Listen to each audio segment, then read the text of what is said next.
What's going on, guys? It's K-Dub here with another episode of Crypto Zombie. It's Monday, back on the grind. Welcome back to everybody. Got the charts out here looking like it's Christmas Day, right? Just a whole mix of green and red. But if you do notice, Bitcoin is still steadily pushing itself forward, just on its nice, steady incline.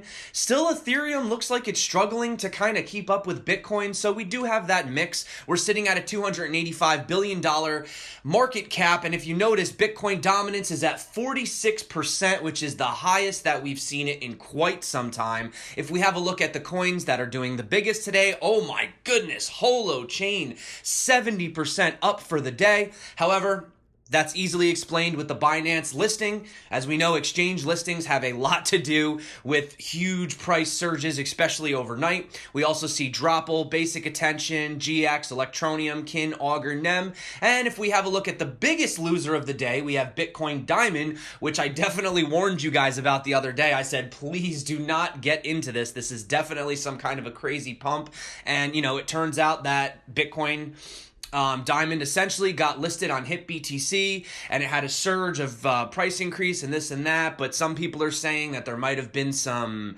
pump and dump activity going on. Guys, it's crypto. I wouldn't be surprised. So anyway, moving on to some stories of the day, I'd say kind of the bigger news of the day is that the G20 says that cryptocurrency can deliver significant benefits to financial system and worldwide economy. So we had the original meeting a little bit ways back. They kind of postponed it and said that cryptocurrencies weren't really a super important topic at that time. So they kind of, didn't really talk about it. So it says the finance ministers from the world's 20th largest economies say they're cautiously optimistic about the impact cryptocurrency can have on the world economy. A new report from the G20's ongoing meeting in Argentina states that technological innovations, including those underlying crypto assets, can deliver significant benefits to the financial system and the broader economy. So, the G20 says that it will continue to study the long-term impact of crypto on the world's economy and says it will actively monitor developments in the cryptocurrency space. They say while crypto assets do not at this point pose a global financial stability risk, we remain vigilant. We welcome updates by the FSB and the SSBs and look forward to their future work to monitor the potential risks of crypto assets and to assess multilateral responses as needed. We reiterate our March commitments related to the implementation of the FAFT standards, and we asked the FAFT to clarify in October how its standards apply to the crypto assets. So essentially, cryptocurrencies will continue to receive a broadly hands-off approach from the G20 until at least October. But it's not bad news. It's not bad news at all. In fact, there hasn't really been too much bad news circulating lately. I think that has a lot to do with all of the positive sentiment. Obviously, we've seen Facebook reversing their crypto ads by association. Now, Instagram is now showing crypto ads as well. And following in suit, we also now have Google. So currently, they are still being very reluctant as to who they add. They're still very, very, very, very skeptical about ICOs. I think at this point, Facebook said no ICOs, okay? But it's really good news. So as you can see right here, we have an ad for Coinbase on Google, and we have an ad for Coinbase on Instagram. But this is really good news because it's going to allow a lot of people to start getting that exposure again to cryptocurrencies. So this is definitely good, and I'm glad to see that they found that middle ground between absolutely banning and just allowing everything, okay? I do think that there are credible crypto and blockchain related advertisements that, could be published at this time being. So, moving on, we do have more bullish news. Now, I know, how many 2018 predictions are we going to have? Bitcoin to 1 million. Bitcoin to 5,000, Bitcoin to 1 trillion, right? Well, anyway, you do have Mike Novogratz again. So he was at Blockchain Week in Korea, and he says that a herd of institutional investors are coming into cryptocurrency. To quote him this time around, he says, their first way of participating is going to be through venture capital funds. Many of them are already participating because they've invested in Sequoia or Polychain or Benchmark or any of the other VC funds that invest in this area. The second step for them will be buying the coins and or the ICOs themselves, but many of them are participating in the ICOs already through their venture investments. So here's an interesting story as well. So we had Hashflare basically being like, we're just not making any profits. We got to close down. This is it. We're throwing in the white flag here, guys. And then on the other hand, you have Genesis Mining, which is one of the most popular cloud mining services. They say that they're retaining their profits no problem. So users of Genesis Mining still report getting payouts while profitability was lower than, maintenance costs for Hashflare, resulting in loss-making contracts. However, the Hashflare event turned out to be positive publicity for Genesis Mining. So to quote Graham Howard on Twitter, he says, "This is outright stealing. Why not move it over to mine another coin like my Genesis Mining did? Lawsuits coming, I'm sure." So for now, Genesis Mining claims it has enough hardware to ensure profitability even amid rising mining activity and somewhat lower Bitcoin market prices. However, cloud mining looks increasingly risky, especially for Bitcoin. While some altcoins may offer easy profitability and their networks suffer from a death of ASIC machines, there is no shortage of mining for Bitcoin. So yeah, I don't know, quite interesting why Hashflare couldn't do it and Genesis Mining has no problems whatsoever. I don't know, guys, I don't know. So I also wanted to go into some quick coin news as well. So we have the BlocNATION product update. So basically BlocNATION, if you guys aren't familiar with them, they were a decentralized ICO that came out on the Komodo platform. They were offering basically these wristbands where you'd be able to go to events and pay for things using cryptocurrencies. Well, basically what happened is they're saying that just because at the time that they started their ICO, the market has taken such a horrible downturn that the money that they raised is way less in US dollars than what it initially was.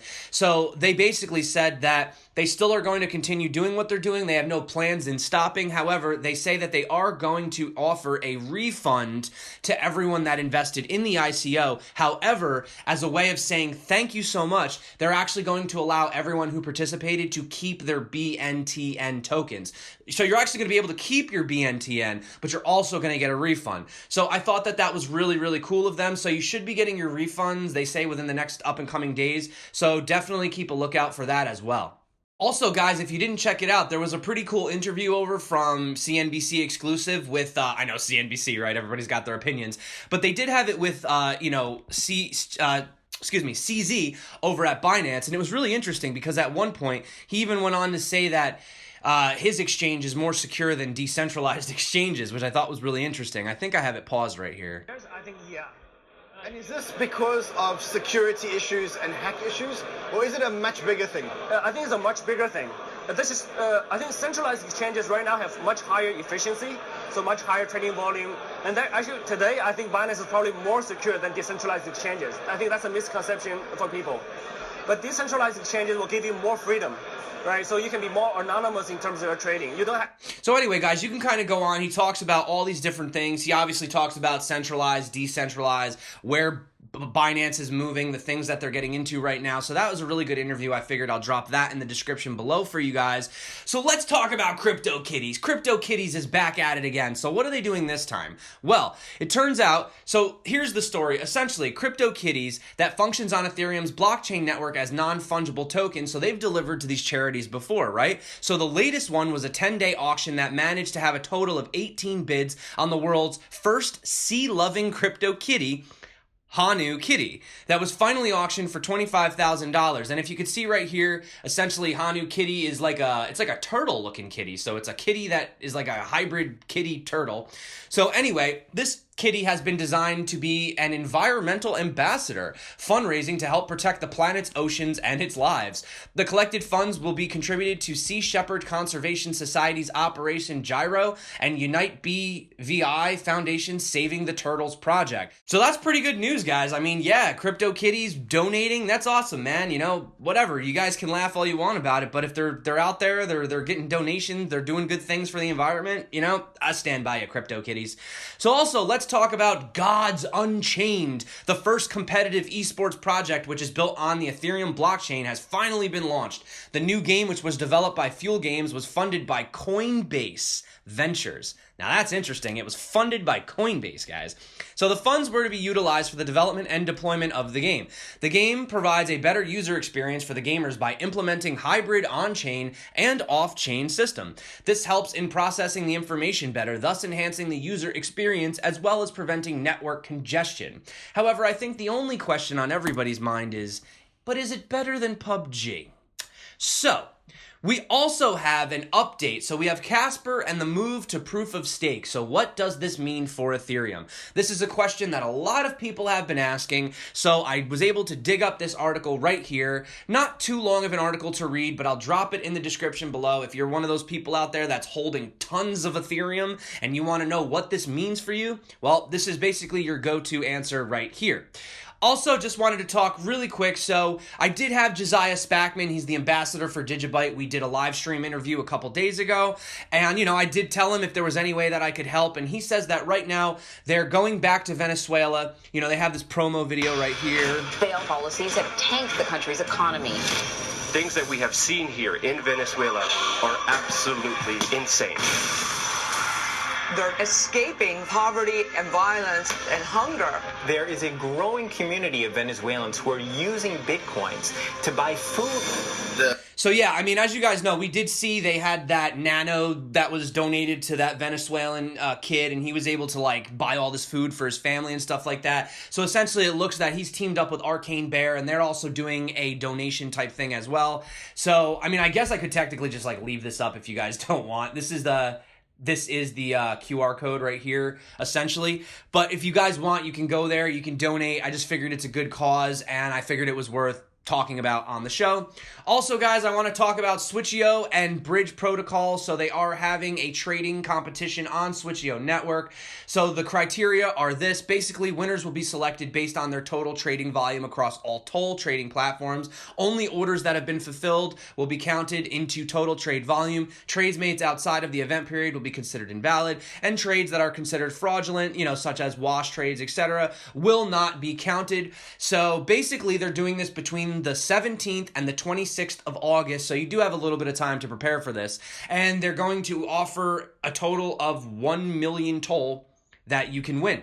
So that's pretty cool as well. Now, guys, I wanted to talk about something that we're doing. This is a new concept. It's a new idea. So basically, myself and some other YouTubers out there, we decided that we were going to basically create almost like a game show, but it's not a game show. It's like Shark Tank. And what we wanted to do is we wanted to bring on these ICOs and just really grill them and ask them the tough questions. So we do have our first episode coming out tonight. We have Game Theory, myself, Blockchain Brad, and CryptoLark. Obviously, I've blurred out the person that we're, you know, interviewing because I want it to be a surprise for you guys, but it's just the first episode, hopefully in a long-running series. You know, it all depends on how you guys feel about it, and it's all community-based, so all the discussion, all the voting, that's all in your hands. We don't make any decisions, you know, we just ask the tough questions. So episode 1 should be coming out tonight. I will say this, guys, it was a little tough doing this. I've never done an interview with this many people, so the first episode, I think we didn't really go as hard as we could have. You know,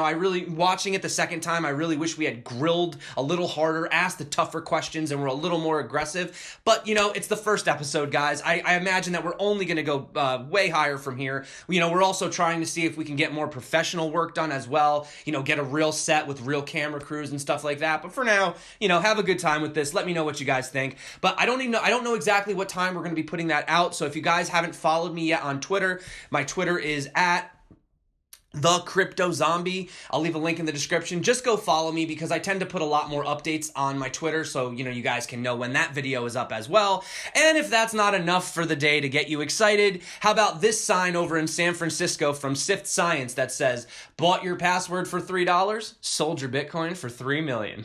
Gotta love signs like this, just bringing it to the masses, you know, just keeping it in people's minds. So that being said, guys, I want to say thank you so much for coming back to my channel. You guys are awesome. It's Monday. Get back on the grind. Let's go. Bitcoin's doing well. Market's holding steady. I'd say it's a good start to the week. So shout out to all of you that have been liking, subscribing, commenting, everybody getting involved in my Telegram group below. You guys are freaking awesome. I love you. That being said, my name is K-Dub. This is Crypto Zombie. Until next time, stay crypto and peace out.